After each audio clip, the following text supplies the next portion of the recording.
மக்களை காப்போம் தமிழகத்தை மீட்போம் எழுச்சி பயணத்தில் தருமபுரி மாவட்டத்திற்கு சென்ற புரட்சி தமிழரின் எழுச்சி உரைக்கு முன்னதாக கரூரில் உயிரிழந்த 41 பேருக்கு அதிமுக சார்பில் மௌன அஞ்சலி செலுத்தப்பட்டது. உயிரிழந்தவர்களின் ஆன்மா சாந்தி அடைய அனைவரும் 2 நிமிடம் மௌன அஞ்சலி செலுத்துமாறு அன்போடு கேட்டுக்கொள்கிறேன்.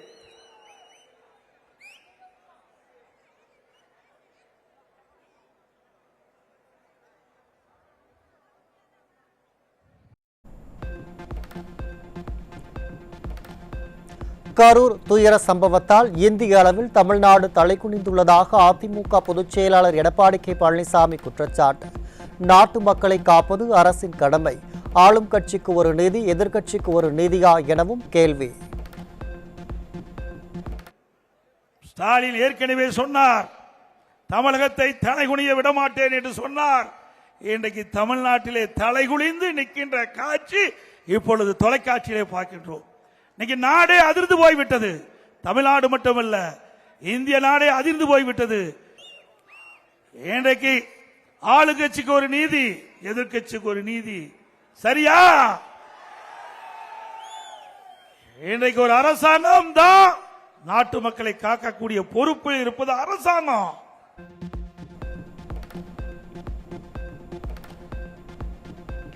கரூரில் நடைபெற்ற கூட்டத்திற்கு சரியான பாதுகாப்பு வழங்கப்பட்டிருந்தால் 41 உயிர்கள் காக்கப்பட்டிருக்கும்.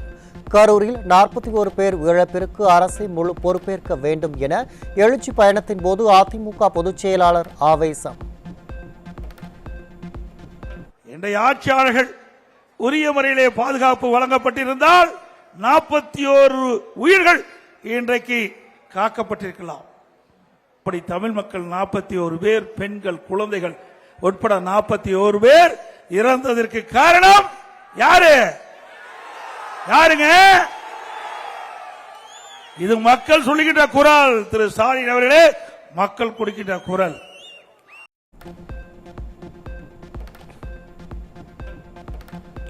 முதலமைச்சர் கூட்டத்தில் மட்டும் ஆளே இல்லாத இடத்திலும் பாதுகாப்பு கொடுக்கும் காவல்துறை, எதிர்க்கட்சிகளின் கூட்டத்திற்கு ஏன் முறையாக பாதுகாப்பு கொடுப்பதில்லை என அதிமுக பொதுச் செயலாளர் கேள்வி. கரூர் பெருந்துயரம் போல் நடைபெறாமல் இருக்க இனியாவது முறையான பாதுகாப்பு வழங்க வேண்டும் எனவும் வலியுறுத்தல். ஆளுங்கட்சி கூட்டம் நடத்தினா, முதலமைச்சர் கூட்டம் நடத்தினா, ஆளே இல்லாத பகுதியில் கூட அப்படியே சாரி சாரியாக காவலர்களை நிறுத்தி பாதுகாப்பு கொடுக்கிறீங்க. நான் வேண்டான்னு சொல்லல. ஆள் இல்லாத இடத்துல பாதுகாப்பு கொடுக்கின்ற முதலமைச்சர் இன்றைக்கு ஆயிரக்கணக்கான பேர் கூடுகின்ற இடத்தில் ஏன் பாதுகாப்பு கொடுக்கவில்லை என்று மக்கள் கேட்கின்ற கேள்விக்கு முதலமைச்சர் பதில் சொல்லியே ஆக வேண்டும். 41 பேர் உயிரிழந்துள்ள இந்த நேரத்தில் ஏதேதோ குற்றச்சாட்டுகளை சுமத்தி ஆட்சியாளர்களுக்கு தூபம் போடுவதை விட்டுவிடுங்கள். உங்களுக்கும் இதே நிலை ஒரு காலத்தில் வந்தே தீரும் என்பதை நீங்கள் எண்ணி பார்க்க வேண்டும் என திருமாவளவனுக்கு அதிமுக பொதுச் செயலாளர் எச்சரிக்கை. 41 உயிர் இழந்து இருக்கின்ற இந்த நேரத்தில் ஏதோ குற்றச்சாட்டை சொல்லி ஆட்சியாளருக்கு தூபம் போடுவதை விட்டுவிடுங்கள். இதே திருமாவளவன் திருச்சியிலே நீங்க மாநில மாநாடு நடத்துறீங்க. நீங்க எப்படி எல்லாம் உங்களை அலக்களிச்சார்கள் என்பது நீங்களே வெளிப்படுத்துறீங்க. இதே இடது கம்யூனிஸ்ட் விழுப்புரத்தில் மாநில மாநாடு நடத்தினாங்க.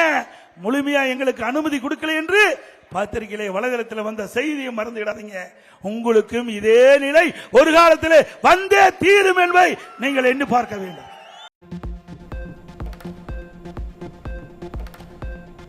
கரூர் சம்பவம் குறித்து செயலாளர்கள் அளவில் உள்ள அதிகாரிகளை செய்தியாளர்களை சந்தித்து விளக்கம் அளித்துள்ளதற்கு அதிமுக பொதுச் செயலாளர் எடப்பாடி கே பழனிசாமி கடும் கண்டனம். துறை செயலாளரை வைத்து அரசியல் செய்யக்கூடாது எனவும் அறிவுறுத்தல்.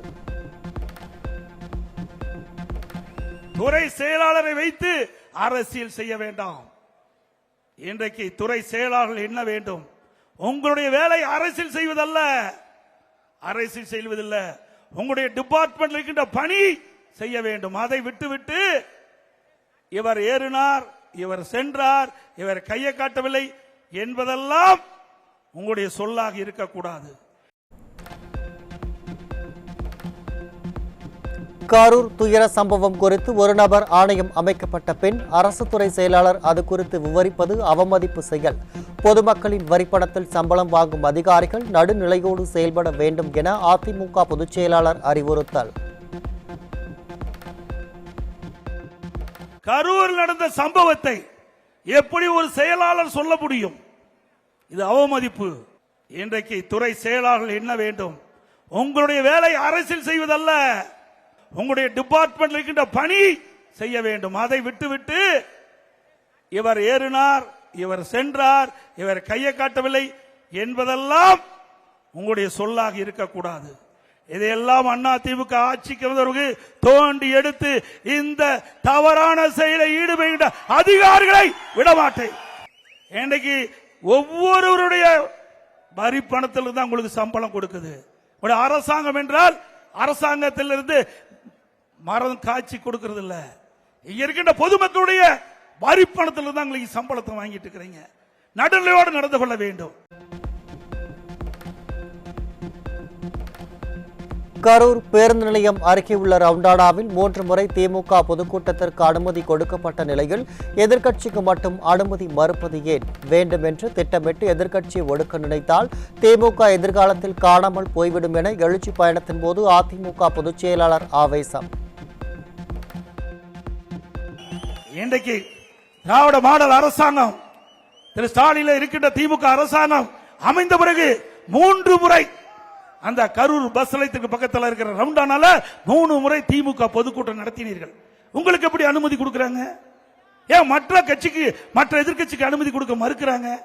ஆக வேண்டும் என்ற திட்டமிட்டு எதிர்க்கட்சியை ஒடுக்கின்ற சூழ்நிலையை நீங்கள் கடைபிடித்தால் உங்களுடைய கட்சி எதிர்காலத்தில் காணாமல் போயிருப்பதை எண்ணி பார்க்க வேண்டும். கரூரில் டிஎஸ்பி தலைமையில் விசாரணை நடைபெற்று வரும் நிலையில் அரசின் செயலை ஏடிஜிபி நியாயப்படுத்தி பேசுகிறார். எப்படி நியாயமான முறையில் விசாரணை நடைபெறும்? இவையெல்லாம் நடந்த சம்பவத்தை மறைப்பதற்கு திமுக அரசு செய்யும் ஒரு நாடகம் என எழுச்சி பயணத்தின் போது அதிமுக பொதுச் செயலாளர் குற்றச்சாட்டு. கரூரிலே ஒரு டிஎஸ்பி தலைமையிலே ஒரு என்கொயரி அமைத்து விட்டீர்கள். அந்த என்கொயரி நடந்துகிட்டு இருக்குது, விசாரணை நடந்துகிட்டு இருக்குது. அப்படி இருக்கின்ற பொழுது ஒரு உயர் அதிகாரி ஏடிஜிபி சட்ட ஒழுங்கு பதவியில் இருக்கின்றவர் அவர் செய்தியாளரிடத்தில் இந்த அரசுக்கு நியாயப்படுத்தி பேசுகின்ற பொழுது, இந்த நடந்த சம்பவத்தை பற்றி பேசுகின்ற பொழுது அதுக்கு கீழ் இருக்கின்ற அதிகாரி எப்படி நியாயமாக விசாரணை நடக்கும்? துணை முதலமைச்சருக்கு உல்லாச சுற்றுப்பயணம் தான் முக்கியம், நாட்டு மக்கள் முக்கியம் இல்லை. தருமபுரி மாவட்டம் பாப்பிரெட்டிப்பட்டியில் நடைபெற்ற எழுச்சி பயணத்தின் போது அதிமுக பொதுச் செயலாளர் எடப்பாடி கே பழனிசாமி குற்றச்சாட்டு. யார் எக்கேடு கெட்டு போனா என்ன, அப்படித்தான் அவர் நினைக்கிறாரு. உண்மையிலேயே இந்த நாட்டு மக்கள் மீது அக்கறை இருந்தா அந்த மரணம் அடைந்தவருடைய குடும்பத்துக்கு முழுமையான ஆதரவு திரட்டுகின்ற, ஆதரவு கொடுக்கின்ற விதமாக இருந்தால் அவர் இங்கிருந்து யாரெல்லாம் பாதிக்கப்பட்டார்கள், எப்படியெல்லாம் பாதிக்கப்பட்டது, அதற்கு இந்த அரசு என்னென்ன நடவடிக்கை எடுக்க வேண்டும், அதனால அவர்களுக்கு மனநிறைவை எப்படி பெற வேண்டும் என்று திட்டமிட்டு செயல்படுத்தியிருந்தார் ஒரு துணை முதலமைச்சருக்கு அழகு. அதையெல்லாம் திரு கருணாநிதி குடும்பத்தை சேர்ந்தவர்களுக்கு எப்பொழுதும் வராது. ஆட்சி அதிகாரம் தேவை, மக்களை பற்றி கவலைப்படாத கட்சி திமுக கட்சி, திமுக அரசாங்கம் இப்பொழுது நிரூபணமாகிவிட்டது. உண்மைதானே?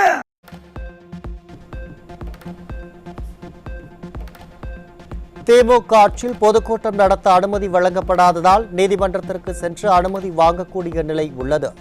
பொதுக்கூட்டம் நடத்த நீதிமன்றம் அனுமதி வழங்கினாலும் ஸ்டாலின் அரசு பாதுகாப்பு வழங்க மறுக்கிறது என்று அதிமுக பொதுச் செயலாளர் எடப்பாடி கே பழனிசாமி குற்றச்சாட்டு. திராவிட முன்னேற்ற கழக அரசுல பொதுக்கூட்டம் நடத்தவும்னா அனுமதி கொடுக்கறதுல, நீதிமன்றத்துக்கு போய் அனுமதி வாங்கி இன்றைக்கு பொதுக்கூட்டம் நடத்த வேண்டிய அவலநிலை தமிழகத்தில் இருக்குது. அப்படியே நீதிமன்றம் அனுமதி கொடுத்தாலும் ஆனா பாதுகாப்பு கொடுக்க இந்த அரசாங்கம் மறுத்தது. அதனால் இன்றைக்கு 41 உயிர்கள் இழந்து இருக்கின்றன என்பதை நாம் எண்ணி பார்க்க வேண்டும். திமுக அரசால் போடப்பட்ட புரிந்துணர்வு ஒப்பந்தங்கள் குறித்து வெள்ளை அறிக்கை கேட்டால் வெள்ளை தாக்கத்தை காட்டும் தொழில்துறை அமைச்சர் டிஆர்பி ராஜாவும் ஸ்டாலினும் 2026 தேர்தலில் 0 தான் வாங்க போகிறார்கள். தருமபுரி மாவட்டம் பாப்பிரெட்டிப்பட்டியில் எழுச்சி உரையாற்றிய அதிமுக பொதுச் செயலாளர் எடப்பாடி கே பழனிசாமி விமர்சனம். வெள்ளை அறிக்கை கேட்கிறாங்க, வெள்ளை அறிக்கை விடுன்னு சொன்னா வெள்ளை பேப்பரை எடுத்து காட்டுறார். ஏங்க தொழில்துறை மந்திரி வெள்ளை பேப்பரை எடுத்து காட்டுறார். திரு ஸ்டாலின் அவர்களே, உங்களுடைய தொழில்துறை அமைச்சராகவும் சரி, நீங்களும் சரி, 2026 சட்டமன்ற தேர்தலில் நீங்க பூஜ்ஜியம் தான் வாங்குவீங்க. சட்டமன்ற தேர்தலில் எப்படி வெள்ளை பேப்பரை காட்டுறீங்களோ அதே மாதிரி உங்களுக்கு மக்கள் அந்த வெள்ளை பேப்பர்ல பூஜ்ஜியம் போட்டு கொடுத்துருவாங்க. திமுக ஆட்சியில் காவல்துறையின் கைகள் கட்டப்பட்டுள்ளது. காவல்துறை அதிகாரிகள் நடுநிலையோடு நடந்து கொள்ள வேண்டும் என்று அதிமுக பொதுச் செயலாளர் எடப்பாடி கே பழனிசாமி வலியுறுத்தல். இன்றைக்கு காவல்துறைகள் கைகள் கட்டப்பட்டிருக்கின்றன. சில காவல்துறை அதிகாரிகள் அவர் ஒன்னு சொன்னா இவங்க ரெண்டு செய்யறாங்க. இன்றைக்கு சில காவல்துறை அதிகாரிகளை பணிவன்போடு இந்த நேரத்தில் கேட்டுக்கிறேன். கால சக்கரம் சுற்றி கொண்டே இருக்கும். நீங்கள் நடுநிலையோடு நடந்து கொள்ள வேண்டும். மக்களுக்கு பாதுகாப்பு கொடுவதிலே எந்த தவறும் நீங்கள் இழைத்து விடக் கூடாது என்பதை கவனமாக சிந்தித்து செயல்பட வேண்டும்.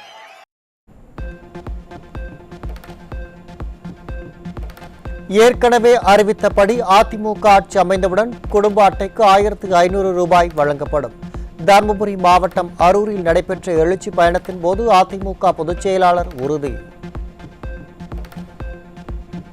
அதிமுக ஆட்சி வந்தவுடனே ஏற்கனவே நாங்க தெரிவிச்சோம், எங்களுடைய தேர்தல் அறிவிக்கையிலே தெரிவிச்சோம், குடும்ப அட்டைக்கு 1500 ரூபாய் கொடுக்கணும்.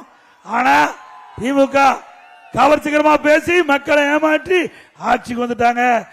அதிமுக ஆட்சியில இந்த திட்டம் தொடரும் என்பதை நேரத்தில் தெரிவிக்கிறேன்.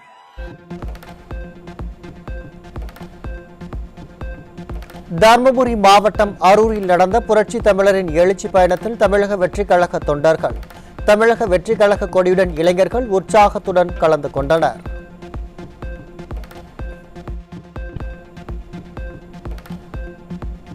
உலகின் அனைத்து தலைவர்களும் மதிக்கும் தலைவராகவும் சக்திமிக்க தலைவராகவும் பிரதமர் மோடி திகழ்வதாக கோவையில் நடைபெற்ற பிரதமரின் 75வது பிறந்தநாள் விழாவில் முன்னாள் அமைச்சரும் அதிமுக தலைமை நிலைய செயலாளருமான SP வேலுமணி புகழாரம். தமிழகத்திற்கும் கோவைக்கும் எதுவும் செய்யாமல் வெறும் விளம்பரத்தை மட்டுமே நம்பி திமுக அரசு செயல்படுவதாக குற்றச்சாட்டு. இன்றைக்கு இந்தியா மட்டுமல்ல, உலகத்தில் இருக்கக்கூடிய தலைவர்கள் எல்லாம் மதிக்கக்கூடிய மிகப்பெரிய தலைவராக உயர்ந்த நம்முடைய பாரத பிரதமர் அவர்கள்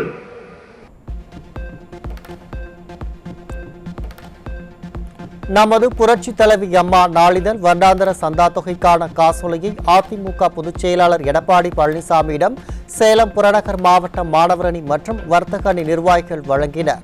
சேலம் நெடுஞ்சாலை நகர் இல்லத்தில் புறநகர் மாவட்ட கழக செயலாளர் இளங்கோவன் தலைமையில் நடைபெற்ற நிகழ்ச்சியில் அமைப்பு செயலாளர் செம்மலை, சட்டமன்ற உறுப்பினர்கள் மணி, ராஜமுத்து மற்றும் நிர்வாகிகள் பங்கேற்பு.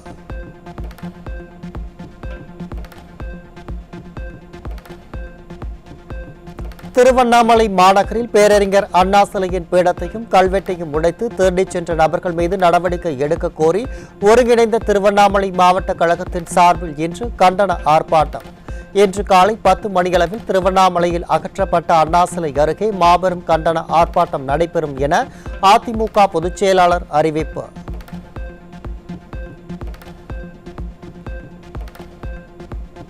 தமிழ்நாட்டில் தலித் மீதான வன்முறை அதிகரித்து வரும் நிலையில் SC/ST சட்டத்தின் கீழ் வழக்குகள் 2022இல் 1761 இருந்து 2023இல் 1921இல் 9.1% உயர்ந்துள்ளதாக NCRB 2023 அறிக்கையில் அதிர்ச்சி தகவல்.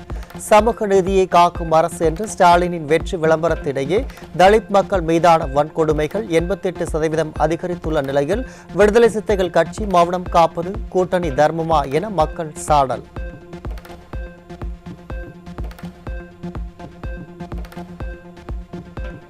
குழந்தைகள், சிறுவர்கள் மீதான குற்றங்கள் திமுக ஆட்சியில் பீதியை கிளப்பும் அளவிற்கு உயர்வு. 2023இல் சென்னையில் 573 வழக்குகள் உட்பட 6968 வழக்குகள் பதிவாகியிருப்பது சமூக நீதி பேசும் அரசின் முகமூடியை கிழிந்து விமர்சனத்திற்குள்ளாகியுள்ளது. மழை நிலவரம், காய்கறி விலை நிலவரம் போல் திராவிட மாடல் ஆட்சியில் கொலை நிலவரத்தை அடுத்து இன்றைய போதைப் பொருள் விற்பனை நிலவரம். மும்பையிலிருந்து சென்னைக்கு இளைஞர்களின் வாழ்வை சீரழிக்கும் நோக்கில் போதை மாத்திரைகளை கடத்தி வந்து விற்பனை செய்த இளைஞர் பிடிபட்டார். ஸ்டாலின் அரசு பொறுப்பேற்றதிலிருந்து தமிழகத்தில் போதைப் பொருட்களின் புழக்கம் அதிகரித்து இளைஞர்களின் வாழ்க்கை சீரழிந்து வருவதாக மக்கள் குற்றச்சாட்டு.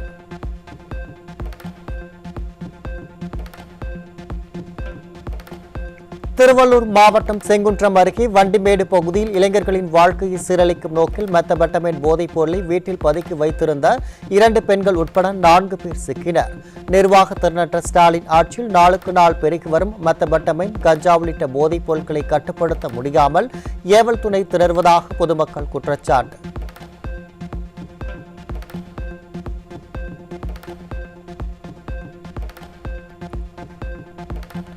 லட்சக்கணக்கில் வேலை வாய்ப்புகளை உருவாக்குவோம் என்று வெற்றி விளம்பரம் செய்த ஸ்டாலின் ஆட்சியில் போதைப்பொருள் விற்பனையாளராக மாறிய காட்சிகள்தான் வாரந்தோறும் அரங்கேறி வரும் அவலம். இந்த வாரத்தில் மட்டும் 22 இளைஞர்கள் போதை மாத்திரை, ஊசி, கஞ்சா, மெத்தபெட்டமைன் விற்பனை செய்து வந்து தங்கள் வாழ்வையும் சீரழித்து இந்த தமிழகத்தையும் சீரழித்த பேரவலம்.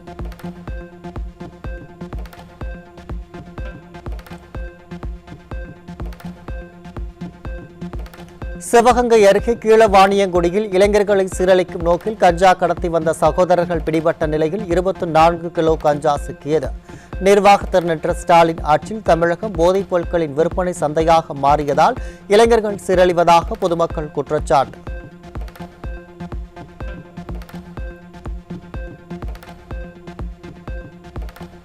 திருச்சி மாவட்டம் நாகமங்கலம் அருகே விழுதடி கருப்பு கோயில் பகுதியில் கல்லால் தாக்கி முதியவர் கொலை செய்யப்பட்ட கொடூரம். நிர்வாக திறனற்ற ஸ்டாலினின் திமுக ஆட்சியால் கொலை சம்பவங்களின் கூடாரமாக தமிழகம் மாறியுள்ளதாக பொதுமக்கள் குற்றச்சாட்டு.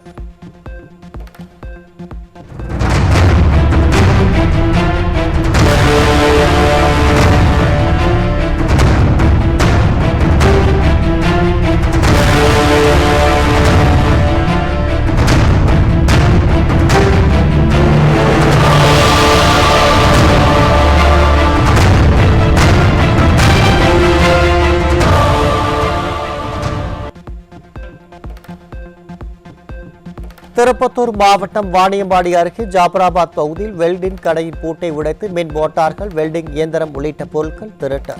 நிர்வாக திறனற்ற ஸ்டாலின் ஆட்சியில் காவல்துறை கும்பகர்ணனை விட கொடிய தூக்கத்தில் இருப்பதால் கொள்ளை, வழிப்பறி உள்ளிட்ட குற்றச்சம்பவங்கள் அதிகரித்துள்ளதாக மக்கள் குற்றச்சாட்டு.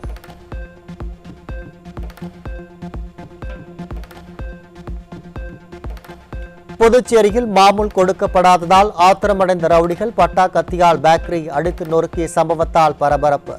ரவுடிகளின் அட்டகாசம் அதிகரித்துள்ளதால் புதுச்சேரி மக்கள் வேதனை.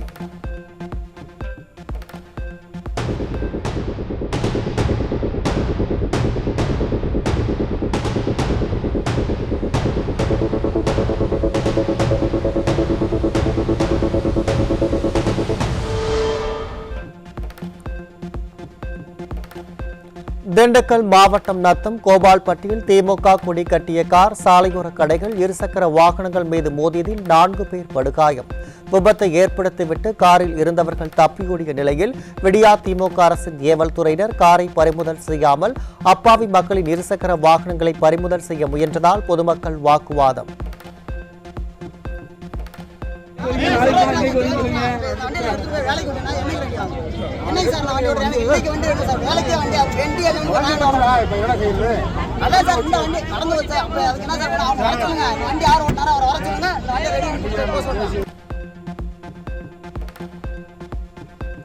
திருநெல்வேலி மாநகராட்சியில் 877 தூய்மை பணியாளர்கள் இஎஸ்ஐ சுகாதார திட்டத்தில் பதிவு செய்யப்படாமல் தவிர்த்த நிலையில் போராட்டம் அறிவித்ததும் கும்பகர்ண தூக்கத்தில் இருந்து விழித்த ஆணையர் மோனிகா ராணா. ஒப்பந்ததாரருக்கு 2 வாரங்களுக்குள் பதிவு செய்யாவிட்டால் ஒப்பந்தம் ரத்து என ஆணையரின் எச்சரிக்கை அடுத்து தற்போது 500 பேர் பதிவு செய்யப்பட்டு மீதி 377 பேருக்கு விரைவில் இ-பேச்சான் அட்டை வழங்கப்படும் என அறிவிப்பு.